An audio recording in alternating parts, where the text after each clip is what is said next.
We are joined by the fantastic Joe Pasquale, and Chris is here once again. Viewers, I'm sorry, you just can't have a meeting here now without Chris. He needs to be involved in everything. But for the next few minutes, Joe is the centre of attention. Joe, thanks for joining us. Thank you for having me. I'm really excited to be talking to you, lads. Not as excited as we are to be talking to you. Joe, let's cut straight to the chase here. You obviously are well known for being adventurous and having a go at anything. When did the writing bug hit you and that became a thing that you needed to get your teeth into? Well, I started doing a degree with the Open University about 5 years ago on geoscience and geology. And I was specialising in volcanoes, tsunamis and earthquakes. And as a byproduct that I had to do a couple of modules that weren't science-based, basically. And so I did creative writing. From that, I did advanced creative writing. And I'd have to put these, they taught me to free write, basically. This is what the OU teaches you that. Is literally do 1,000 words a day. Doesn't matter what it is, write 1,000 words a day. And then they would start you off with a sentence and you'd have to run with it. And I'd send this stuff off to my tutor, and a lot of it was quite funny, even though I say so myself. But he would put a pen through that and say, "This is funny, but everyone knows you can write funny stuff like that. Not many people know you can write this stuff." And he'd put a circle around the stuff that was quite dark. And he'd go, "I want you to concentrate on that. Leave the funny stuff behind. Start concentrating on this." And he'd give me a line again, and he'd say, "Right, I want this one to be quite scary. I want this one to be dark. And he'd give me a theme of it. And from that, I had to write these stories, and then I would send. I'm not very good grammatically, so I'd send them to a writer friend of mine and say, "Could you help me with this grammar so I can get a mark?" And he'd help me with my grammar. Unbeknownst to me, he would send my stories off to his publisher. My friend writes steampunk novels. He sent these stories off to a publisher going, "This is Joe Pasquale writing this." The publisher contacted me and said, "Have you got any more of these stories?" So I said, "Yeah, I've got loads of them." He said, "If you've got 13 of them as good as this, I'll publish them." I went, "Really?" He went, "Yeah." And that was it. I just ran with it. And I've always loved horror. And I don't know, something opened up the dark portal in my mind that enables me to tap into stuff. And I dream a lot of stories. I actually sometimes I dream a full story from beginning to end. I've learned to have a notepad by my bed now in case I wake up with an idea. This is quite scary because oddly, and Chris will back me up with this is a theme that seems to run in the Stokerverse creative minds. An awful lot of the people involved in Stokerverse seem that their dreams now have become a plateau for new ideas to fester in once they should be resting. Yeah, they do, and they are quite. Because I'm not well known for being very light-hearted and jovial and a funny comic, whatever they want to. They don't see this dark side of me at all. And once I open it up, it's really pretty dark in there. You know, it even scares myself sometimes. But it came from when I was a kid. When I was little, my mum, I got run over when I was 13, and I was in hospital for 6 months, and I had a plaster. My whole body was plastered from my foot right up to my chest. I broke my hip, so the only way I could keep it isolated was by plastering my whole body. And so I couldn't go upstairs to my bedroom. I had to live downstairs, literally, and sleep on the settee for about 8 months. And my mum had all these old porcelain dolls, and they'd be scattered. She must have had 100 of them scattered all around the living room. Every room you went to, they had a life of their own, and they were 100, 200 years old. Some with the glass eyes. And my mum used to say that the difference. My mum was a bit crazy at the time, and she used to say that these dolls inherited these souls from dead little children that had them at the time. And so I'm surrounded by, I'm 13 years old, surrounded by those possessed dolls. And I sit there every night watching the old Hammer films till 11, 12 o'clock at night. Because this was in the early 70s, obviously, then. And so all that, telly, it was only 3 channels then. Telly went up at midnight. So you'd have Hammer films from 10 till 12 on every bloody channel. And that was it. It scared the living daylights out of myself. And it stayed in me. And I was obsessed by Dracula from a kid, from about 8 years old, the first time I read it. And from then onwards, I was hooked on everything. But that's fascinating because you do realise kind of the link then that your childhood had with Bram Stoker's, because Bram. This is what was really fascinating for me about the whole thing is as my best mate Kevin Bloss, and I read Dracula. He got into the horror stuff with me as well. And I lived in a place called Grays in Essex, which is right next to. It's the next little bit. Borough is Purfleet, and in the original Dracula story, Dracula moves to London, but specifically he moves to Purfleet, and he buys a place called the Carfax Estate. Now, when in the actual place in Purfleet is the Carfax Estate. When I was a kid growing up, it was like just a council house estate. But me and Kev used to go down there on our chopper bikes, and we found this house, and it was all they had these like old net curtains that were all just yellowed and stained. It was horrible. It looked like someone had like David Triffidge in there. It was disgusting, right? And it was minging. All the grass was overgrown, the trees were overgrown, and you could see it was all cracked windows everywhere. Somebody smoked 60 fags a day, so it was all yellowed. It was horrible. We never went in. We said from the outside, and we would go down there and we'd convince ourselves that Dracula's ghost lived in there, and we'd shout through the letterbox, "Dracula lives here," and we'd run away. Right? I was only like 9, 10 years old at the time. So, of course, it's taken another 50 years to get to this point now. And I've been obsessed with Dracula since the age of 8. And to be able to do the stuff that we're doing now in the Stokerverse is the most exciting thing that's ever happened to me in my life. This coming from a man who won the jungle. Like, come on, you've done lots of exciting stuff. You can fly planes, you can paint. Yeah, but all I had to do in the jungle was sit on my backside and listen to everybody fart for 3 weeks. That was all I did. Nothing happens. What you see on telly isn't the reality of it. What you see on telly is an hour a day of Ant and Dec making look, he jumped out of a plane, he did that, and he burnt his hand. They had a big row about that. He fell over and they cut his hand and they had a big row. The reality is there's another 23 hours where you just sit and watch people argue and fart, and that's it. So it's just like real life, but in the West. It's exactly it. Yeah, it's exactly what it is, yeah.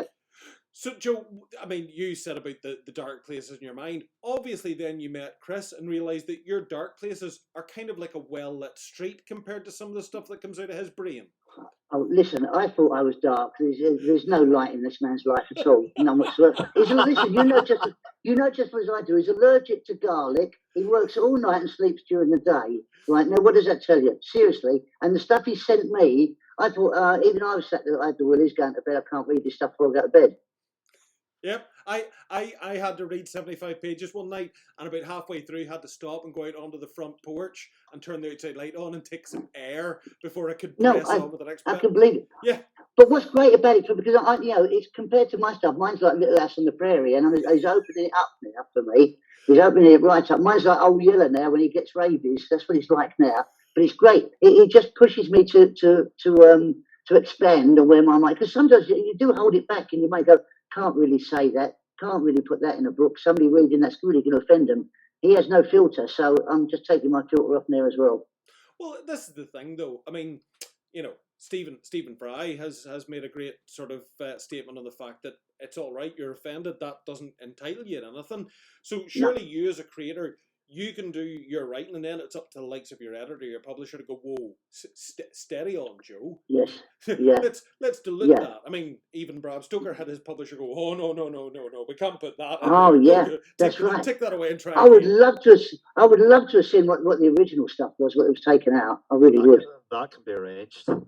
I'd love to see it. Yeah, I'd love to see that then. I have it. Do you? Yes, I knew you would. I knew you would have it as well somehow. I'll just leave and let you two get together. If only you weren't going on stage tonight, Joe. We could sit here for an hour and actually go through the missing pages. Sadly, we can't. But I have to say, a big influence for me in writing was James Herbert. I knew James Herbert as well. And I didn't know him. Sadly, he died a few years ago, but I didn't know him before, after I started writing. He died long before I started writing.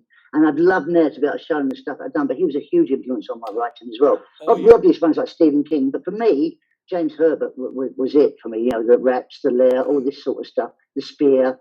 There's so much stuff that I read as a young man of his stuff. I think one of the first ones I read, I can't remember who wrote it. I know Chris will know who wrote it. Was Donovan's Brain. Do you remember Donovan's Brain? Do you remember Donovan's Brain? Yes. Donovan's Brain. I'm going to have to look that up because they made a film out of it as well, right? But I can't remember who wrote it. Go on, say his name. You've got Kurt somebody. That's it. It's Sidomak. Is that right? That's it. That's him. Yep, well done. Yeah. Have you never read it? I have read it. Yeah, I think I read it in an anthology somewhere back. Oh, I loved it. Yeah. 10 years ago. But it's great.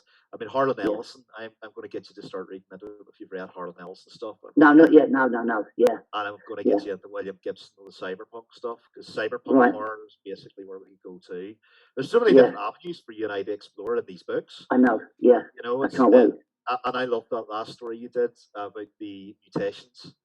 Really good one. Really good one. Well, I've got some now which I'm just waiting to get off stage next week. I'm doing this play for the rest of this week, and then I'm back the weekend. and then I've got a few which are which are boiling over at the moment, ready to go, and I can't wait to do it because they're getting a bit more mental now. Well, I love working with you. It's just such a joy to do it, and it's joy to call you up and chat to you about. Do you know what was great though? Things. Yesterday though, I spent the whole day in Whitby yesterday, and it was fantastic. I was up at the Abbey. I sent you the photos, but Thanks I was up in the Abbey. Yep. I was up there for hours. I didn't want to come back down. It's just so it's so atmospheric up there. And I walked past the house that Bram Stoker stayed in when he wrote the first few chapters up there as well, which was just wonderful. Yeah, it's great. Excellent. Yeah. Sadly, I'm going to have to go, gentlemen, because I'm on stage in about 15 minutes, so I've got to get changed. No, listen, thank you for fitting me in. Well, hope the show goes well for you. I know but be careful about what type of luck we wish you and all that, break a leg sort of thing. Yes, that's the one. From what we hear, you're killing it on stage or killing someone. Yeah. I'm not sure. Somebody's dying. Yeah, somebody's dying, but as long as it's not me, I don't care. Listen, off you go. We'll finish up here, Joe. It's been lovely talk to you. Hopefully, do it again soon. Thank you, Ledge. Bye, all the best, buddy. Bye now, bye. God bless. Bye, Ledge.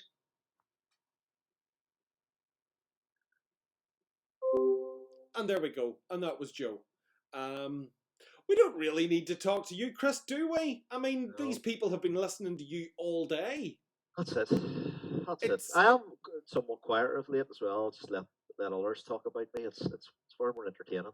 It is nice, but what I'm sort of thinking is that this is World Dracula Day, and there's at least 3 hours, if not coming close now to 4 hours of video footage that we will have put up for World Dracula Day. And you're pretty much in all of them.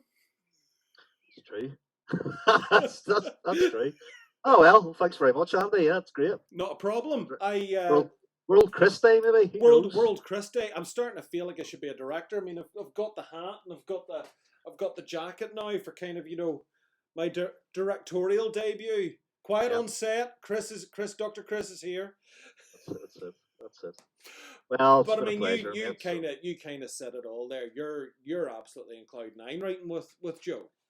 Yeah, working with Joe's great. I mean, Joe came to me and with he's written 2 bestsellers, and he's come to me and said, look, do you want to come on board? We'll do a series of stories, and we've got the Tales for the Stokerverse branding on it, and it is I do go to some dark places in it, and Joe's writing is very imaginative. He's got a grasp of a lot of different genres, from sci-fi, fantasy, and then pure horror, and we work very well together. Because I love working with his imagination, his enthusiasm, and his passion for not just Dracula, but for horror in general. He has an encyclopedic brain when it comes to horror, and he's been giving me lots of really good suggestions for films to watch. So yeah, we work very well together. And then my wife is writing a Dracula cookery book with Joe. Yes. So that's hopefully going to be coming out later on in the year as well. So yeah, she's. I think she'll have a very good writing partner there with Joe as well. Do you find, because I mean, and we're not getting at you, Chris. We all love you, but I mean, do you find that working with Joe gives you the odd softer edge, because you do tend to go quite hardcore with your horror? Yeah, it's kind of a blend. My to remove the horror is a bit more. It is gothic, but there's a bit of splatterpunk in there. Mm-hmm. I don't like shying away from the visceral nature of horror, and I think that's what horror is there for. It's to attempt to tease our sense of mortality when we're quite safe tucked up in bed. But yeah, Joe's stuff, I wouldn't say it's necessarily safer than mine, and I don't think it's softer. I think it's I think that in some ways Joe's stuff is actually quite harsher than mine. The last story I alluded to, he didn't pull any punches with that, and it was very interesting. There's some influences from Cronenberg's The Fly there. Cool. So our working relationships pretty much. Joe comes up with an idea, gives me the story. I look at the story, suggest stuff that we can maybe include or pad out or create more resonance with, and then I write parts of that. So it's a real collaborative process. And then I write some stories, then he goes and reads them and says, "Well, what about this and what about that?" So it's a great process with Joe, and he's a fun person to write with. I was just going to say, it really comes across his enthusiasm and exuberance and excitement for it all really comes out there. I know he's pushed for time, but I think that was just him down to a pat. And it's quite easy. I mean, it's harder for the people watching this, but knowing you as I do, I can quite easily see how you two gel together. Though I can understand how somebody standing on the street going, Joe Pasquale and Chris together? What? Yeah. You Well, you know? see, I think the thing is, I didn't know it was comedy. I knew of him, but I didn't know the comedy part of his career at all. And I started a conversation with Joe apologising for that. He said, "No, this is great." I take Joe very much on um, his work as a writer, not as his his name. Or of course, I'm kind of aware of I'm a celebrity, but I didn't even watch that very Oh, much. neither did So I. yeah, I didn't really watch that very much. So I didn't really know. Um, and yeah, so Joe comes to me with all the enthusiasm, his knowledge of Dracula, and just a love for the genre. And we talk, like we have phone conversations that go on for about 2 hours. The two of us are just chatting away and talking about, I can sort of mention that we do have a Dracula documentary that we're hoping to bring out together. That's very much in the works. Um, and I think that, Joe's going to bring an awful lot to that project, just with his enthusiasm and his love for Dracula. It's strange, I think that should be a title of one of Joe's books. Something like in love with Dracula, or my love for Dracula, or something like that. But he's a joy to work with, and um, yeah, I'm really looking forward to getting this particular book published with him, and for continuing titles with him as well. Happy days. Happy days. Right, well, I'm going to have to call it there because, I mean, it is World Dracula Day. It's not World Chris Day yet. But stay tuned because there's more coming up. There's more videos on the channel to watch. Yes, Chris is in them too. And yes, oddly enough, he's in the next one I have to record as well. But until we next see Chris, thanks for tuning in. And we'll see you all again here in the Stokerverse. Be Right, afraid. folks.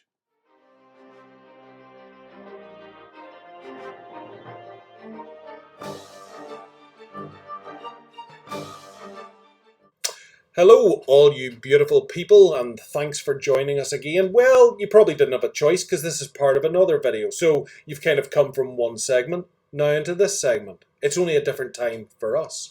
I'm here with Freddy. Freddy is one of the artists in the Stoker Macaulay family, and I do hope that you will take the time to check out Freddy and his work. Freddy has an Instagram page, which there'll be an icon for now, which you can scan with your phone camera and go and visit him on Instagram. And you can also check out his YouTube channel. But enough selling him. It's time for him to sell himself. Freddy, hello to you, sir. Hello, indeed. Nice to meet you. Yes, because our exchanges up until now have all been textual conversations. That just sounds naughty. Well, it's always a pleasure to talk to you, just in general. So. That's because I am such a lovely person. All the lovely people we've interviewed sort of, Terry Malloy, John Peel and all the rest. Now, folks, you get to listen to the lovely people talk. So, Freddie, you are in Mississippi, just for everyone who's down there, the state of Mississippi, and somebody who's cleverer than me can spell that, because I'm not even going to try. I'll just make a farce of it. Freddie. It's a long word. It's a very long word. Yes. And we don't have egos. We don't need to prove that we're clever.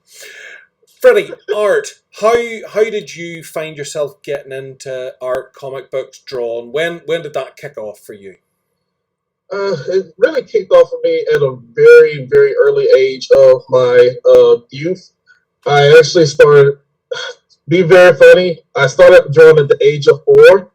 And this was actually in a bad way because my birth mother actually caught me drawing on the bedroom wall, and I got disciplined for it. So that was back in 1988. But anyway, I really started to get into drawing a bit more when I was in kindergarten. and there was this teacher named Brock. Of course, we called him Mr. Brock, but I don't really know his full name. Sadly, he passed away when I was in my early teens. But he was teaching us how to draw spider webs, and he taught us like certain techniques of how to do this and that.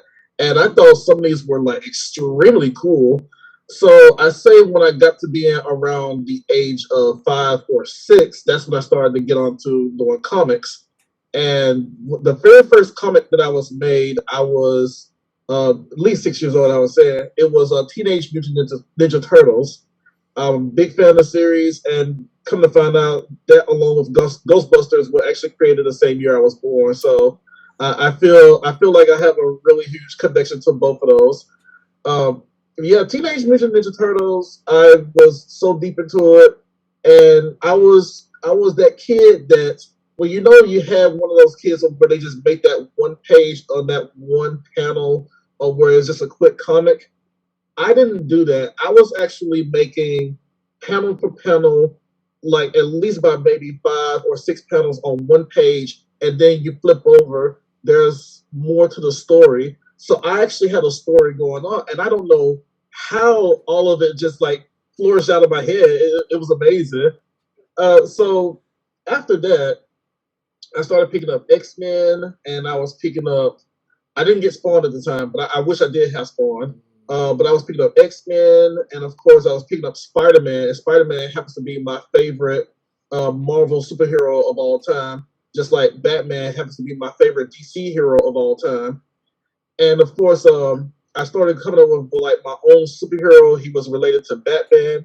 Don't ask me how that happened. It's a kid thing. It just happens. Uh, but anyway, so I was making more comic books. I was making more characters, and every night when I was at the kitchen table while my mother was still alive, she would see me sitting there working on comics. And if it wasn't comics, of course, it would just be regular drawings. But still, these were just like comics of just some ordinary kid that just had this imagination. She was thrilled about it, but also she made sure that I was getting my lesson done and made sure that I was, passing whatever I needed to be passing. Same with my stepfather. Excuse me, sorry. So later on, uh, I stopped doing comics for a while. I mean, of course, I was like doing comics here and there, but I was trying to find other inspiration. So I was playing games like Parasite Eve that was on PlayStation, and that was after that was during the year my mother died from breast cancer. That was back in 1998, and that game there was so inspirational to me, but not just story wise, but also. Oh, uh-oh. Sorry, Was that? that was our boss trying to ring me, even though he knows I'm doing interviews. We might have to edit that.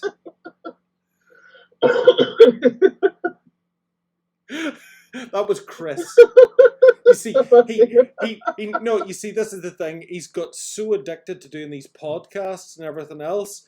He thinks, oh, I'm missing out. Well, you can't join this one, Chris. You've been in every one so far. This is Freddy's moment to shine. So stop trying to ruin it. I'm not even going to edit this part out. Oh no! I'm not even going to shame him into respecting time zones. Oh no! But anyway, Sorry, Freddy. it's funny though. You'll probably get a kick out of it though. Yeah. Um, anyway, but I found games like Parasite Eve, and of course a few others fascinating. But not just the story, but also the music that was behind them. So music also became like an inspiration for particular comics that I was working on. Same way when it got to Kingdom Hearts. Definitely one of my favorite game franchises of all time. I mean, I have a Keyblade right here, so that shows. But yes, to this day, I still draw, and I'm really happy to be in the comic book community. So it's very thrilling, and it's also letting me know that I'm much more, I'm worth a lot more than the background of where I came from, and that's how I feel about No, no, that makes complete sense. It's not an easy story. With thinking about what influenced you comic book wise as a child, and I mean echo a lot of the titles that you've enjoyed. it. With you now being much more hands on in comic Mhm. books, have you found your taste or appreciation for titles has changed, or are you still kind of looking at and influenced by the things that you adopted as a child as your sort of your fandom? That's a really funny story because as even as a child, I've noticed that my taste in certain comics did begin to change. I was still somewhat into superhero comics, like I was still into Batman and Spider Man, and maybe some Superman. But I was starting to get much more into things that were from Image, where it was like they were anti-heroes, or you come across somebody like Hellboy. And this is when I was collecting magazines like Wizard magazine, and I missed those magazines because it was introducing me to so many more so many more characters out there. And then also there was Sonic the Hedgehog from the Sega games. I found out that he had his own little comics, and I was like, how did I not know about this? So of course, yes, Sonic the Hedgehog was another comic that I was starting to collect.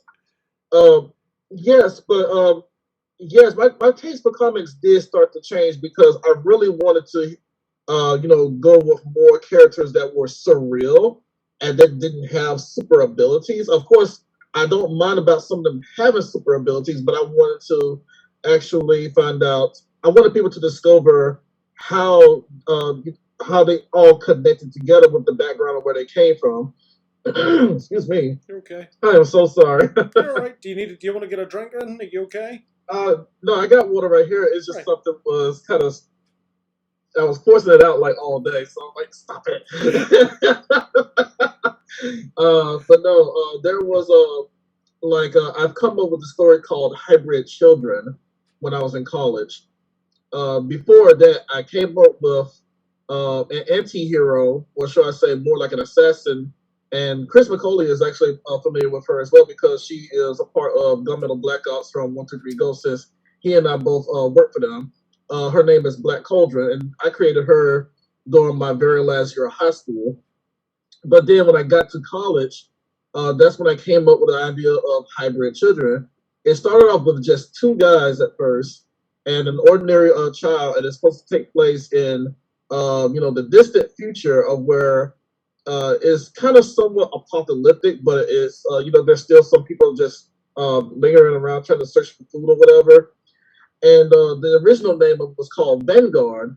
And then it hit me as like years passed on. I was like, you know what? I want to add more than just these characters. I want to add something where these characters are absolutely, are groundbreaking and they have like surrealism about them. So of course it's still a work in progress because of course I'm working in the comic book industry now Yeah. under other people. So for something like that, I would like to take some time to just go back and just kind of redevelop the story, along with another one that's called Unit C7. And of course, that one may actually soon be a part of the Gunmetal Black Ops series from 123 Go as well. Brilliant. So that's my main focus now. It's like you said, my change did my taste in comics did change as I was getting older because I wanted to be much more surrealistic with characters. Nice. Interesting. No, very good. Cool. Thinking then of the Stokerverse, Mhm.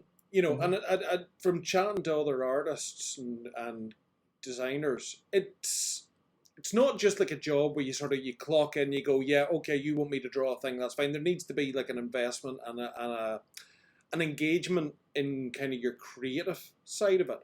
So, what was it about the Stokerverse, whenever that was presented to you, that you felt, yes, this is something I want to engage with? First off with that, um, I didn't know that Chris was having connections with Decker. And of course, I did see him do something with Dracula Lords of the Future, which was a part of one of the anthologies for 13th Moon. I did get a chance to read that, and it was actually really, really good. It was fascinating. Um, I was really impressed with it, and uh, he approached me because I was still doing some work for Phoebe Xavier for the next Gunmetal series, not series, but the next Gunmetal Black Ops issue. Mhm. He came to me. He was just asking me, "Hey, Decker Stoker and I are working on a new Dracula novel, and we were wondering if you wanted to be a part of that." Now, me, I'm over here fangirling, not fanboy. I'm over here fangirling because I saw the last name Stoker, and I was like, please tell me he's related to Brad. No, that just a was coincidence. that's all it hit me. I was like, please tell me he's related to Brad. And of course, I was looking at it. I was like, wait, like, oh my god, he is related to Bram Stoker. So, um, it it really caught my attention immediately because for one, it's horror, and I do range from not just cyberpunk, but I also do some horror here and there. And I felt like it was right up my alley. It was a good game changer for me, and it was good for me to test out doing something much different. And also to know that Dracula has been around since the Victorian era, like during like Jack the Ripper and a few of the things. So to me, I felt like just being a part of that in general, I was like, I feel very honored. And there were also times where I was like, excuse my expression, but I was like, my artwork is shit though. So that was the first thing that came to my mind. I was like, Honest. so they were asking me about drawing the castle Dracula, and of course my mother figure, she was sitting right behind me. She was watching something on Food Network. I think it was Top Chef or whatever. But mom, she was looking like, okay, so they're asking you to draw Castle Dracula, and I said yes. So she sat there and watched me draw Castle Dracula for 2.5 hours. Like I was glued to it. I went back to Bing. I don't use Google for photo search. I use Bing, but I was like I looked at every angle of what I could and tried to make sure that I captured the actual essence of Castle Dracula. And at the same time, I was telling myself, like, don't F this up. Do not F this up. Do not F this up. Because it was so big. It Yeah. was such a big deal.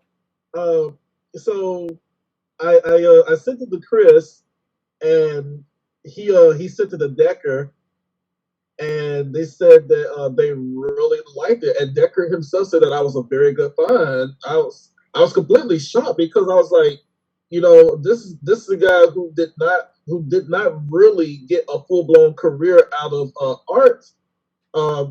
Being asked by the great grandnephew of Bram Stoker to draw. So to me, it was frightening, but also it was exciting at the same time. And it's like still, I'm to this day, even if it's from like last year, I'm still just completely blown away to just be a part of the Stoker family in general. It's amazing. From what I know, Freddy, no matter most people that I've encountered, no matter how great they become or how well known they become, it still is a source of amazement to them whenever people appreciate their work, and Right. that's a sign of a humble soul, and that's quite useful to have as a creative person in many respects as well.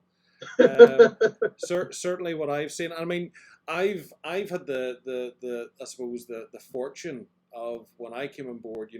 You just kind of appeared, and I went, "Oh, Freddie, yeah, nice." But having seen your work as well, because the other thing about it is you're not one of these people who's content to go, "This is what I do. This is how I draw." you're every time you're approaching the page, pushing yourself to get a new direction, to get a new refinement, to get more exactness in what you're Yes. doing, and that's lovely to see too, because you're putting the work in, and if you put the work in, you get the rewards at the end of the day, and Yes, that that's is very fantastic to true. see. Right, well, it's World Dracula Day, so we have to part with the most important question, which is, of course, Freddy. What is your favoritist? Is that a real word? Yeah, yes, it is. We can make it a word. What is your most favorite? Well, that sounds better. Depiction of Dracula or any of the other characters within the Dracula world. Oh wow. So since I was actually getting much deeper into the whole Dracula comics and all, I actually did do some research, like even more with Dracula, because I did grow up with the Christopher Lee Dracula. I didn't see Bela Lugosi Dracula until I actually was working on the comic. However, I was more familiar with Gary Oldman Dracula, the Francis Coppola. Wait, hold on, maybe I said that last name wrong. No, you're right. Yep. Oh, okay. Oh, hey, I got it right. So to me, I would probably say the most favorite, or should I say, my favorite depiction of Dracula will probably be a mix between Nosferatu and, of course, Gary Oldman. If you, it's with Gary Oldman when he's not in the young stage. It's when he's, this grotesque looking Dracula. I felt like if you were to mix the two together and to see how Gary Oldman just had that lust for blood oh crap. Jonathan, thank you. It was all trying to come to my head when Jonathan was there, and they were shaving, and how he just licked the shaver with the blood on it. I said, okay, this is how I know that this guy is creepy. Now, Yes, licking a razor blade would be a sign that he was creepy. right. I'm like, yeah, something's not right here.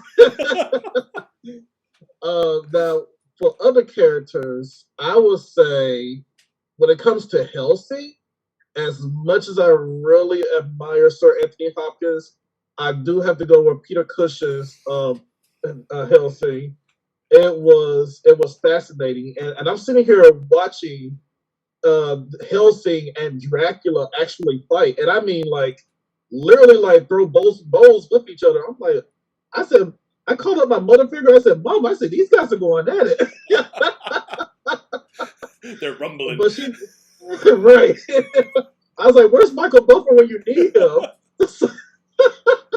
But she said she made some suggestions to me about other Draculas, and of course, I started to study more about them as well. And I definitely would say that Nina Harker from the Bela Lugosi was probably like my favorite portrayal of Nina herself.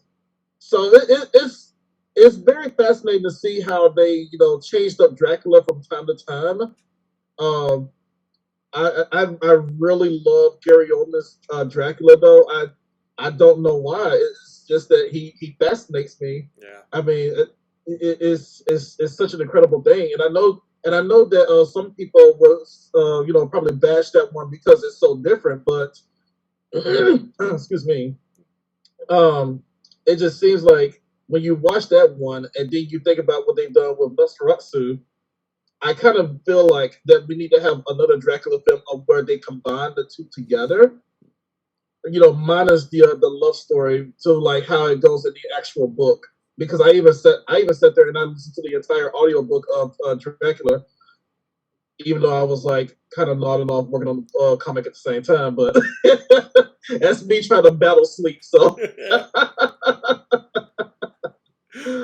but yeah, I would say that those are my favorites so far. Lovely.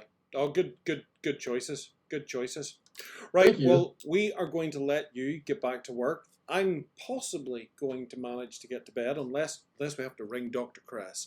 But hopefully I can ignore that. Maybe I better not. Now that I've said it on camera, I will actually have to ring him. Freddy, it has been an absolute pleasure catching up with you, and happy World Dracula Day to you too, sir. Happy World Dracula Day, everyone. Excellent. And folks, stay tuned because there might be more. I've no idea where in the sequence this video is. This could be the last one. If it is, goodbye. If it's not, see you shortly. Bye-bye for now.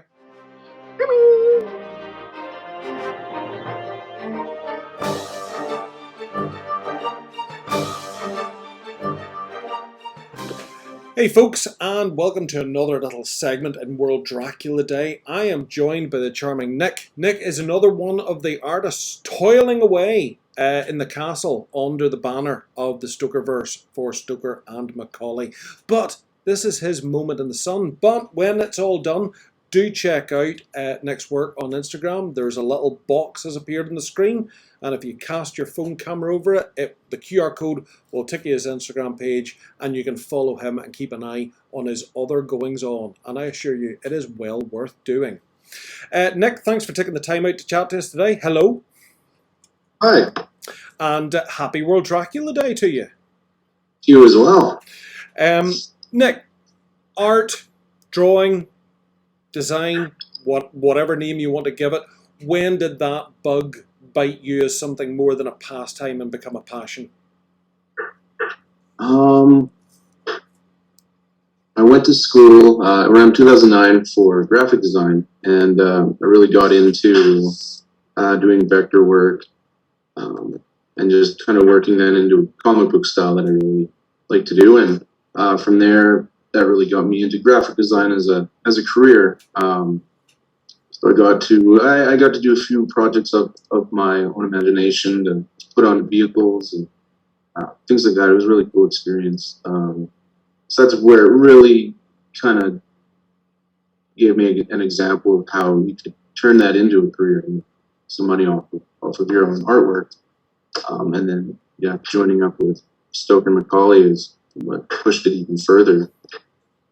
So what is it about the Stokerverse that appeals to you? Because having chatted to other creatives, other artists, I'm very conscious that it's not just as easy as, hey, I want you to draw me a thing, here's some money. There tends to need to be that little bit of sort of investment from something that attracts you to it as well. So what was it that reached out and spoke to you?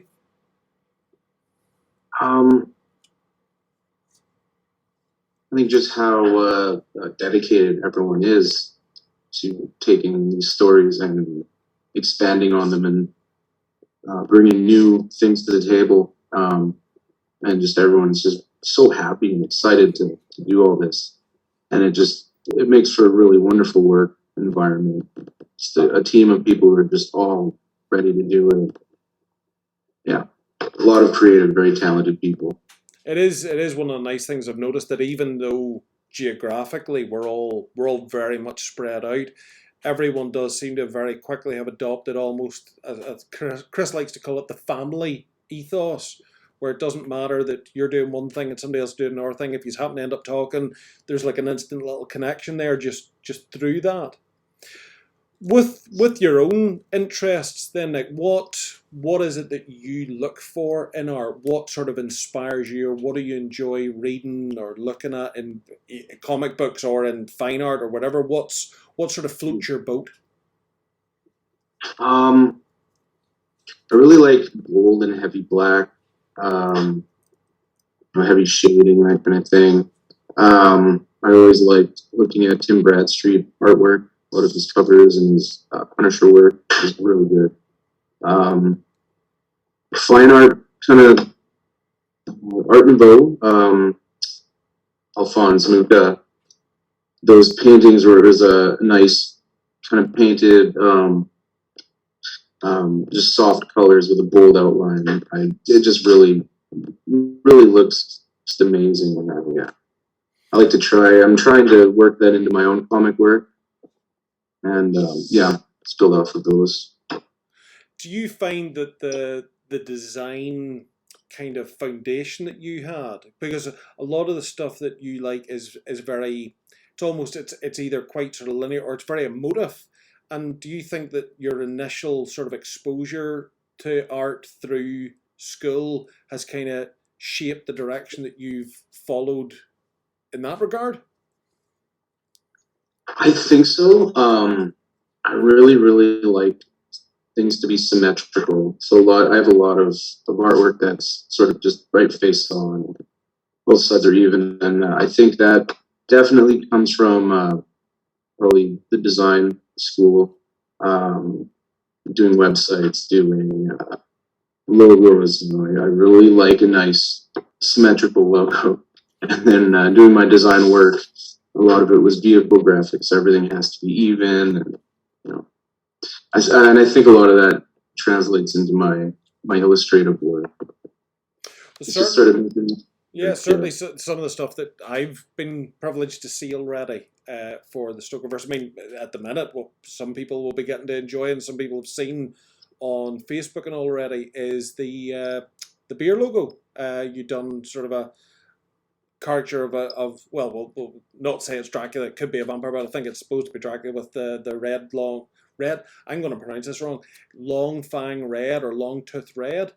And that's really, really eye-catching. But you've also done some character portraits. And yeah, even though they're in an action kind of pose, there is a beautiful symmetry and a beautiful balance to them as well. Very, very eye-catching. Really like those, gotta say.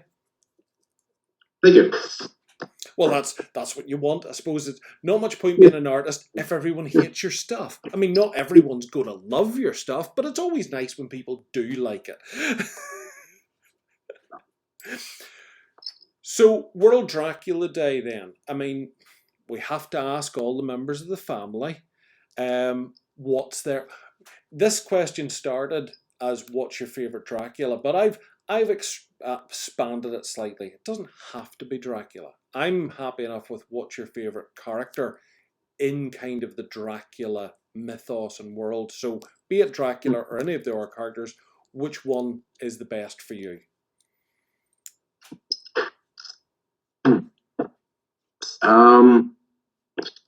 I actually watched Francis Ford Coppola's Dracula before I read the book. I got a late start into it.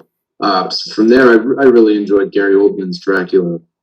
He was super smooth and cool and menacing at the same time.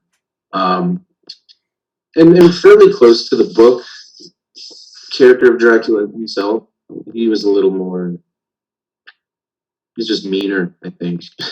Yeah, there's an honesty to his performance because of the way he acts as well. It's all too plausible. Yeah. Yeah, so I really liked his portrayal.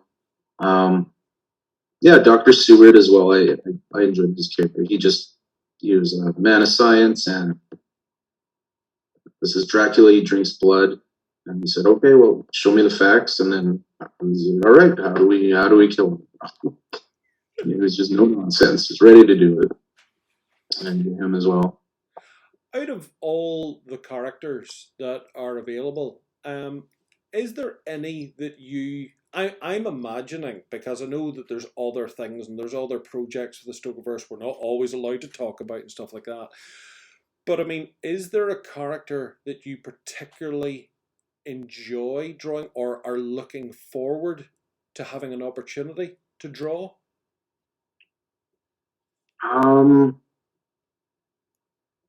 You're not allowed to say all of them. I think just any characters that have the potential to have some kinetic kind of action to go into, or something that you can really draw a really cool pose out of to get their point across. Well, I think if you're looking kinetic action, if the writing of Chris that I've got to read so far is anything to go by, you're going to get all the kinetic action you can handle. No, I'm happy I'll be busy. Oh, very good. Well, Nick, it has been lovely catching up with you. I'm going to head on because for you it's like tea time. For me, it's the middle of the night, and I am not a night walker. I like my sleep. I love my bed, and I would stay there a long time. But it has been nice to stay up to get catching yourself for part of World Dracula Day. Hopefully you have a great day, and hopefully we will get to talk again in the not too distant future about other Stokerverse things. Wink. Nudge, nudge, wink, wink, say no more. Until such times, thanks very much for taking the time out, and we shall see you again, sir. Have a pleasant evening. You as well. Bye-bye.